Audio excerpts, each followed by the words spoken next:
Je comprends que la tefila est longue.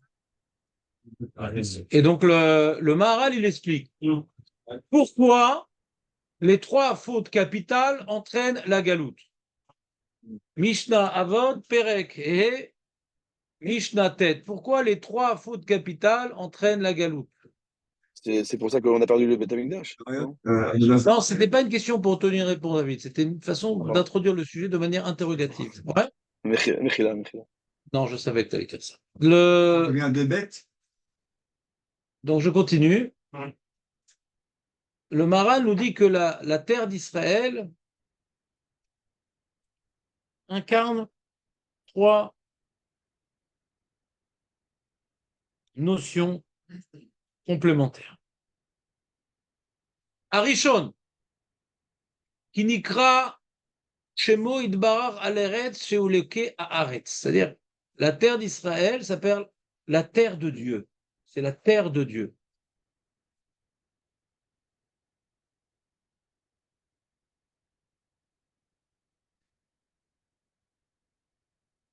C'est pour ça que dans la Gemara Ktuvot, il y a marqué celui qui vit en Chutz Laaretz, c'est comme si qu'il n'a pas de Dieu.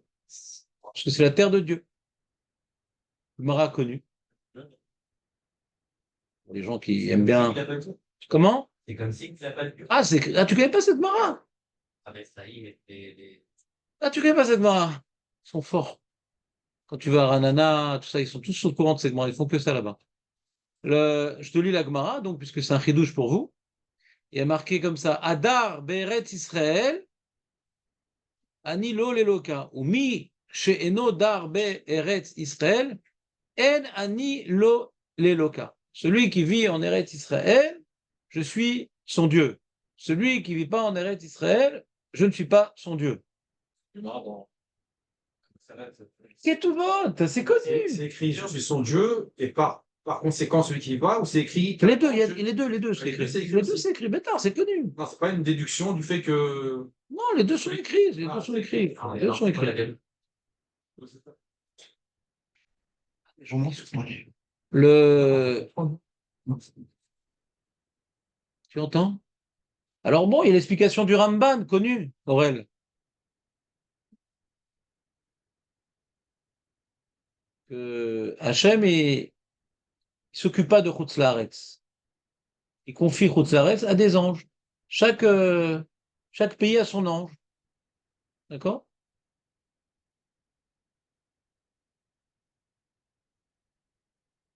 L'ange des Américains, celui qui se trompe tout le temps. Ouais? Se trompe tout le temps. Ouais? Voilà, bah c'est ça le problème. L'ange des. L'ange. C'est quoi, des Français?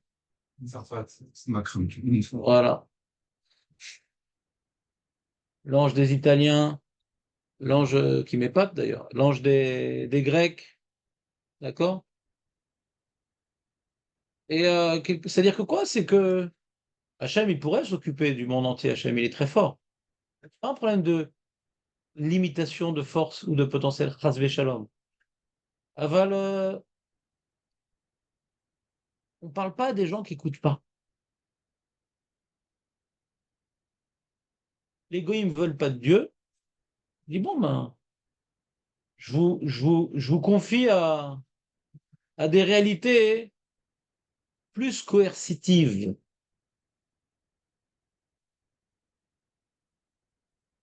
Il n'y a pas d'échange, il n'y a pas de dialogue, il n'y a rien.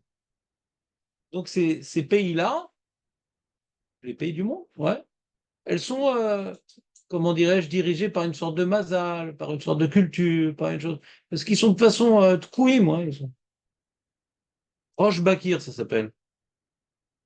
Donc il y a pas de relation avec Dieu. Ça ne les intéresse pas. Ils ont dit que la Torah, elle est vraie, elle a bel été donnée au Mont Sinaï, et malgré tout, les chrétiens et les musulmans ne l'appliquent pas. Comment tu dis que c'est vrai qu'on ne l'applique pas? C'est quoi ce truc-là? Ils sont débiles. Ils ne cherchent pas à communiquer avec Dieu. Donc Hachem les a livrés à des, comment dire, subalternes. Et donc, même un juif qui vit en Chutz Laaretz, du coup, il y a un écran. C'est un endroit dans lequel Hachem ne veut pas ne peut pas, ne veut pas intervenir directement parce que ça sert à rien. Devant des aveugles, on ne fait pas un spectacle de son et lumière, on fait juste de son. Mais elle est juste quand même là-bas. Michon, mais c'est en Chutzlaretz. Oui, mais comme ils sont dans des Midrashot et tout, c'est comme s'ils étaient en Eretz. Jolie explication. Il faudrait vérifier si elle est vraie. Ça veut dire quoi? Le Rambam, il rapporte, je vais faire un coursionniste un peu parce que ça suffit, c'est l'histoire. Mm. Le Rambam, il rapporte une autre Gemara dans Ktuvot, que il vaut mieux vivre en Eretz Israël dans une ville de Goïm qu'en Roussa dans une ville de Juifs. Ça veut dire quoi? C'est pas la terre d'Akadosh Baruch Hu en France. Zéou, Nigmar. T'es pas chez Dieu. Ils s'occupent Nigmar. Eh mal la sorte. C'est des notions compliquées. C'est des notions, bien sûr, qu'il faut étudier, approfondir. Faut pas mettre ça dans la main de n'importe qui. Parce que tu as des petits rabbins qui disent oui, ils te poussent les gens à monter en Eretz Israël sans être préparés, sans avoir une parnassa, sans avoir un bon shalom bayit, sans avoir des structures adaptées pour leurs enfants, etc. Ouais. Parce que ce petit rabbin, il a juste oublié que faire des avérotes en Eretz Israël, c'est plus grave qu'en Chutzlaret. Donc, si tu le pousses, le mec, et qu'il va perdre toute son infrastructure religieuse, ouais, tu peux le pousser à construire son alia, mais pas à faire son alia. Il faut pousser les gens à construire leur alia. Et des fois, ça peut mettre 10 ans à construire son alia. Mais au moins, quand il part, il ne revient pas. Non, qui ne descend pas dans la religion aussi, c'est ça le problème aussi. Fadaï. Ouais. Et le problème, c'est que des fois, c'est pas le cas de tous, mais dans certaines personnes, j'ai quand même pas mal d'expérience dans le Zikouï arabique, certaines personnes en arrivant en Israël, ouf, pourquoi? Ils avaient leur communauté, que ce soit Sarcelles, machin, truc, ouais, ça les tenait, il y avait le petit chur le matin, le soir, le truc, etc. Ils étaient entourés de goïms, alors ça les poussait là, un chur de Torah parce qu'ils en avaient marre de voir des tronches de goyos. Arrive ici, on est tous entre juifs, je fais un tennis avec un juif, je fais un bridge avec un juif, donc j'ai plus le besoin, comment dirais-je, d'appartenance fraternelle d'aller à un chiot. On est tous entre juifs. Ça rend pas tour de venir en Eretz Israël. J'ai pas dit que c'est pour ça qu'on doit rester en France. Chas veshulem. Mitzvah gedoyla, lavo beret Israël. Mais il faut former ces talmidim sur des rabbins en France pour les attacher à la Torah et pas uniquement à la communauté de la Torah, pour leur donner des forces d'aborder l'épreuve obligatoire de monter en Eretz Israël. L'épreuve, c'est une épreuve, mais elle est obligatoire. C'est comme le mec qui ne veut pas se marier. Parce que quand tu te maries, tu as des soucis. Et c'est une épreuve obligatoire. C'est comme le mec qui ne veut pas avoir d'enfant. Avant, quand je n'avais pas d'enfant, j'étudiais mieux, je priais mieux. On s'en fout. C'est obligatoire. Là aussi, monter en Eretz Israël, c'est obligatoire. Parce que c'est la terre d'Akadosh Baruch Hu. Tu ne veux pas te rapprocher d'Akadosh Baruch Hu. Eh ben la saute. Eretz Israël, Niknit, Beisourin. La terre d'Israël, elle est acquise par des souffrances. Mais toute la Torah aussi. Le mariage aussi. Et il peut en témoigner. Le mariage aussi. Et ici, il peut en témoigner. Les enfants aussi. On dit dans la Galate Pessah, Amalenu, Elou Abanim. Ça n'a rien à voir, c'est un vort. Mais Stam, tout le monde dit, ah ouais, tu connais le couple qui vont au restaurant et tout pour leur anniversaire de mariage. Et ils arrivent au restaurant et ils font. Et l'autre fait. Je dis, attends, on avait dit qu'on n'allait pas parler des enfants. Hein.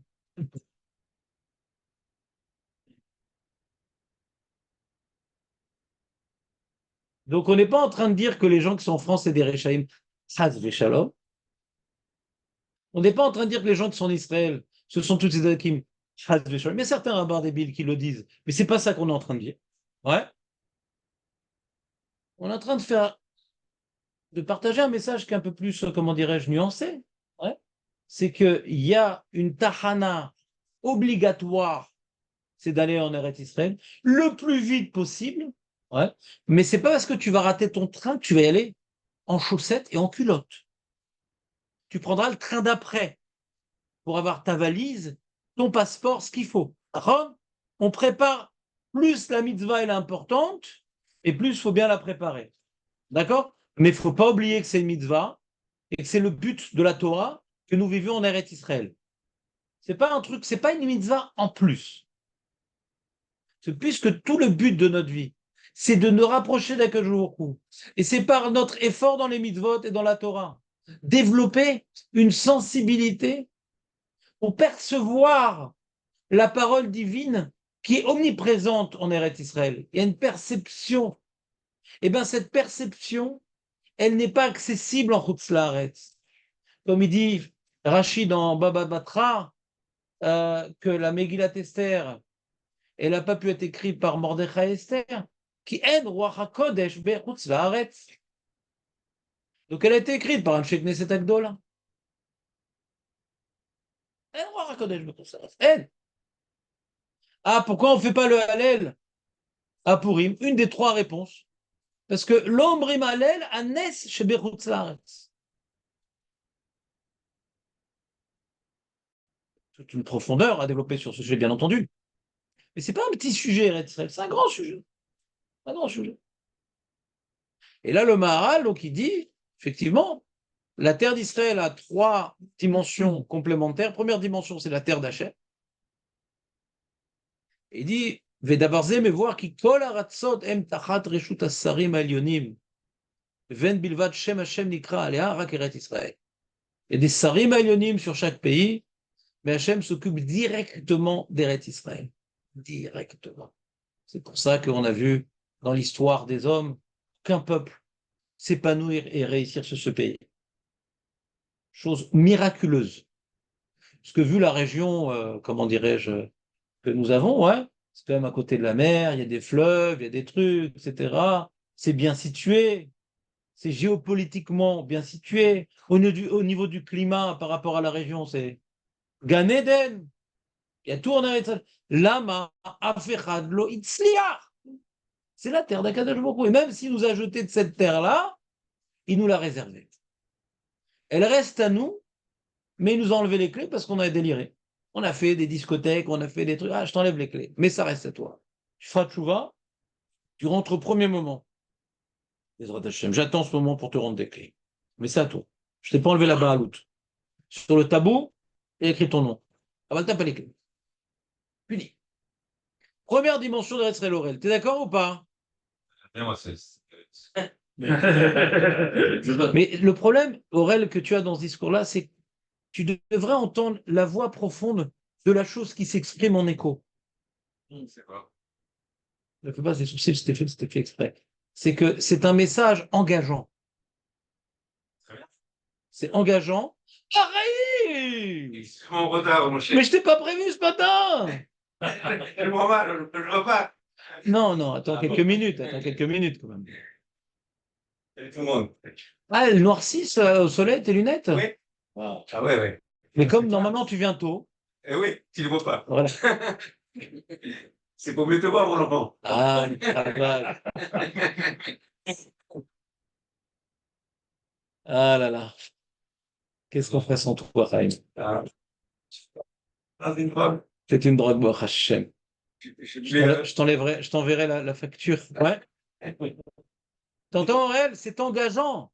Parce que quand tu sais qu'il y a quelqu'un, je crois, à côté de toi, et que la caméra vidéo connectée en permanence par le Saint béni soit-il, eh bien, ou bien ça entraîne de l'Aïrat Shamaï, ou bien ça entraîne d'être encore plus rebelle, parce que tu vas oublier la caméra.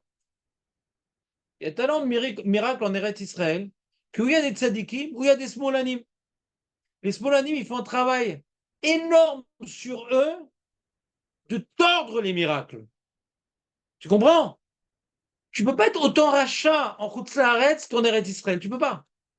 Parce qu'il n'y a rien qui se passe en Chutz La'aretz. Mais s'il se passe tellement de choses, ils doivent se casser la tête à interpréter, à tordre, à dire ça n'a rien à voir, à créer des écrans entre les radiations divines qui sont sur ce lieu, ouais, et eux-mêmes. Ils créent des écrans. Donc c'est un pays dangereux. Il y a des radiations. C'est dangereux. Dans les cas. Ou on veut les accepter. Alors, c'est des radiations vitalisantes, ou on veut les refuser, et donc on est toute sa vie en train de créer un scaphandre dans lequel il n'y a pas d'oxygène qui pénètre. Donc on arrive à un état de dégradation, de dégénérescence, même morale, pas uniquement physique et pas uniquement psychologique. Donc c'est un pays, si on va dans le mouvement, on s'élève. Si on n'est pas dans la dynamique de vouloir avancer, on recule beaucoup plus vite qu'ailleurs. C'est un pays où ça va plus vite qu'ailleurs. Où on avance plus vite, où on recule plus vite. Parce qu'il y a des attentes divines et il y a des aides divines. Mais d'un autre côté, quand on refuse l'aide divine, c'est qu'on devient rebelle. C'est pour ça que Chaim, même si en France, tu n'allais pas à 8h30 tous les jours un shiur de Torah, mais tu n'es plus en France. Hachem, il attend plus de toi, Chaim. C'est plus comme la France. Je ne vais pas le décevoir. Et le soir, je lui dirai tout sur toi. Ouais.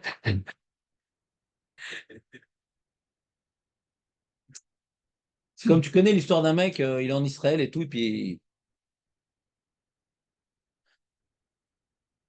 il n'a pas mis son télécassable. Donc, deuxième dimension, j'ai l'impression que tu la connais. Deuxième dimension. Voilà. Deuxième dimension de la terre d'Israël.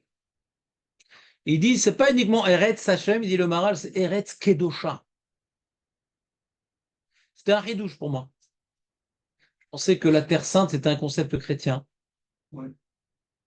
Dans la Torah, il n'y a aucun passou qu'on voit le terme Kadosh raccroché à la terre. Et le Maral, il met Hadesh, que s'appelle Bémet une terre sainte. Mais il ne rapporte pas tellement de preuves. Troisième point, c'est Eretz Hachaim.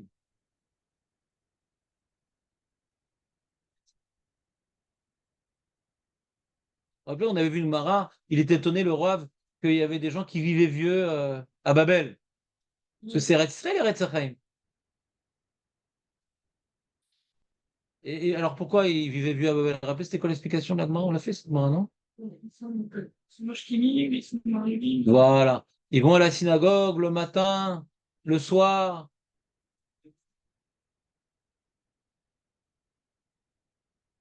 Donc, résume-moi, Aurel, les trois dimensions d'Eretz Israël. Résume. En sens, la chaîne, c'est ce qu'on dit. Eretz Shel Hashem. Deuxièmement,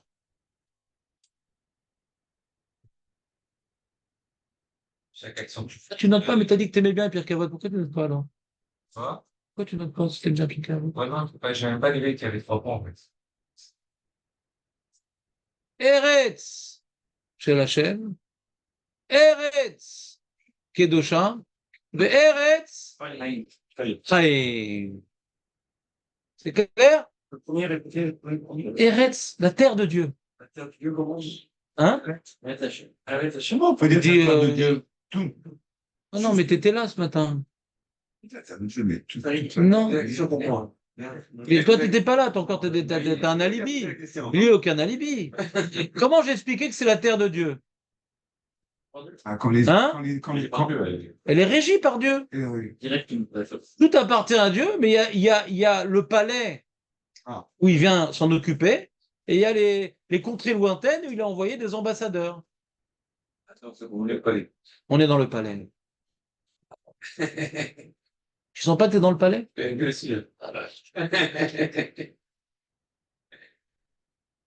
il dit le Maharal, puisque Eretz Israël a ces trois dimensions, lequel quelqu'un qui fait Avodazara, c'est la terre d'Hachem, comment tu fais Avodazara?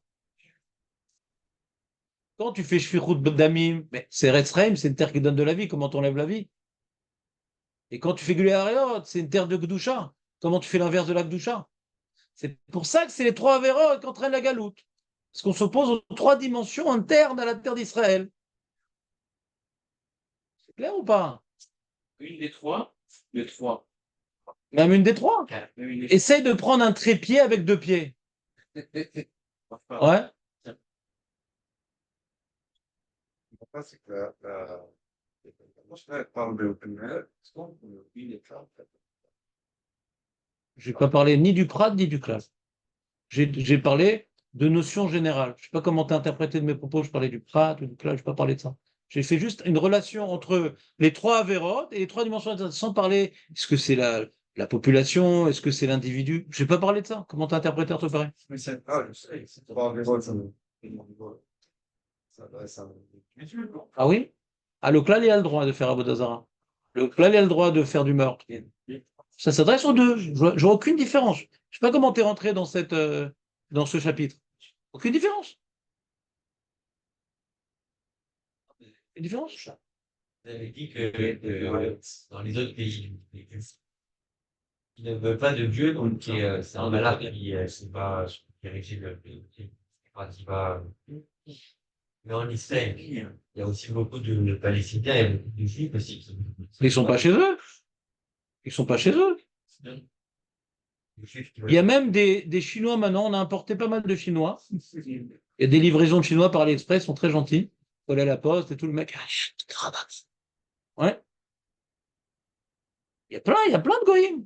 Il y a même des faux juifs. Il avait un papyrus. Vous avez vos papiers? Non, j'ai un papyrus. Il y a des faux goïms, ça c'est les Smolanim qui nous ont ramenés pour déstabiliser la poussée sfarade qui pose un problème au niveau électoral, officiellement. Donc, mais ils sont pas chez eux. Quand le Mashiach va venir, il y aura du nettoyage. Ou tu acceptes le message, ouais, ou tu retournes chez toi. Mais là, ils nous imposent leur message avec leurs cochons et leur tiftam et leur je sais pas quoi. Ils font même des manifs, laissez-nous être goy comme on était là-bas. Voilà, saute. C'est pas de leur faute, hein, c'est comme les Palestiniens aussi. C'est beaucoup les gauchos qui les ont chauffés à se défendre, un truc. Comment? Non, mais 18. Qu'est-ce qu'ils ont Ah, bien sûr qu'ils font ce qu'ils veulent.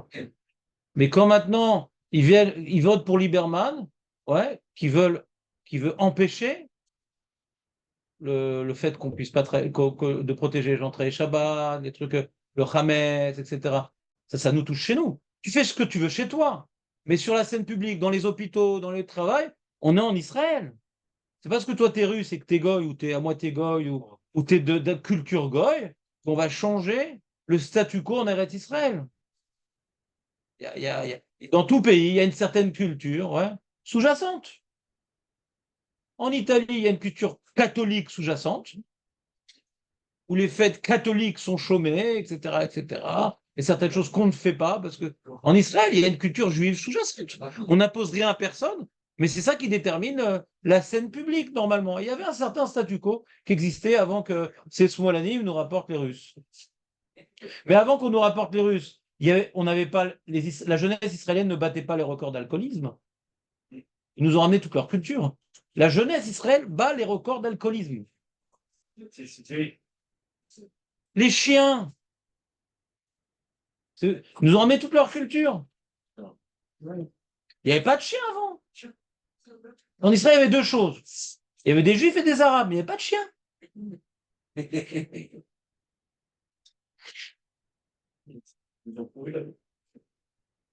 Donc, moi, je ne suis pas anti-russe. Ouais. Mais le message, il est, ils ne sont pas chez eux. Ils ne sont pas chez eux. Bon, ils ne sont pas chez eux. Il y a des juifs dans des Bêtard, connard. Je Je ne sais pas, j'ai peur que ce soit un sujet politique, ceux qui nous donnent les statistiques. Donc, j'imagine que les mecs de droite, ils vont dire la moitié c'est des goyim, les mecs de gauche disent non, c'est pas vrai. J'ai entendu des chiffres, je ne sais pas ce qui est vrai. Je n'ai pas vérifié. Mais c'est vrai qu'il y a beaucoup de goyim. C'est pas un pourcentage, comment dirais-je. Sur combien? C'est quoi? C'est 2 millions, 3 millions? Combien ils sont? Mais t'es fou, quoi. Combien? C'est pas 2 millions. Ah, 1 million? Ils sont pas 1 million. Sur combien? Ben non. 500 000? Ouais, je pense, j'imagine. Hein. Je sais pas. Faut voir, regardez sur Google. Ah. Je te dis quoi? Tant mieux.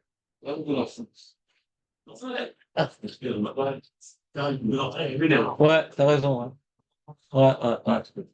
Puis beaucoup, bon, Hachem, quand ils ont reçu toutes les aides de l'État, ils sont partis en Russie après.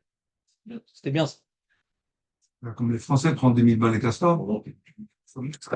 Je connais pas. Mais Kitsour, t'as compris cette Mishnah, Aurel? 1 200 000. 1 200 000? Incroyable. Quand ils ont fait rentrer, ils ont dit 1 million de Russes qui étaient rentrés. 1 200 000. Waouh. Voilà, donc j'avais. T'as vu, t'avais raison quand même. 96% qui sont Yehudim, Combien il dit? 96,5% Yehudim, Holodatit. Mais qu'est-ce qu'ils appellent Yehudit? De mère juive ou même de père juif? C'est ça le problème des statistiques. Ah C'est ouais. ça le problème des statistiques. Non, j'ai entendu. Donc c'est rentré le grand-père. Vous voulez accorder encore la. C'est pas ça. Il faut vérifier qui a donné les chiffres. C'est pour ça que moi je prends pas position, parce que c'est un sujet politique. Ça donne une idée quand même. 1 200 000, c'est beaucoup. Ouais. C'est 10%. Ah oui, C'est plus. Tiens, c'est 15% de la population, c'est énorme. non, tu vois. 20% d'Arabes. En Léon Rest, ça va être sympa, tu vas voir. Le reste, C'est les cas en politique. Et l'électorat d'Émi. Et il finit le Maharal, il dit que ces trois vérotes-là, on voit dans les psukim, ces trois vérotes où le terme Touma est associé. Touma, c'est quoi Touma? En arabe, c'est l'ail. Razak Touma, c'est l'ail? Ouais, en arabe. Choum, c'est normal. Choum. Et donc, et comme la Eretz Israël, ouais, elle vomit la Touma, et ces trois vérotes-là, c'est de la Touma. Donc, ouais, ils sont développement de relations, etc. Bon, Atkan. Atkan. Voilà, pas la suite alors. Ah bah oui, mais ça, on laisse ça pour demain.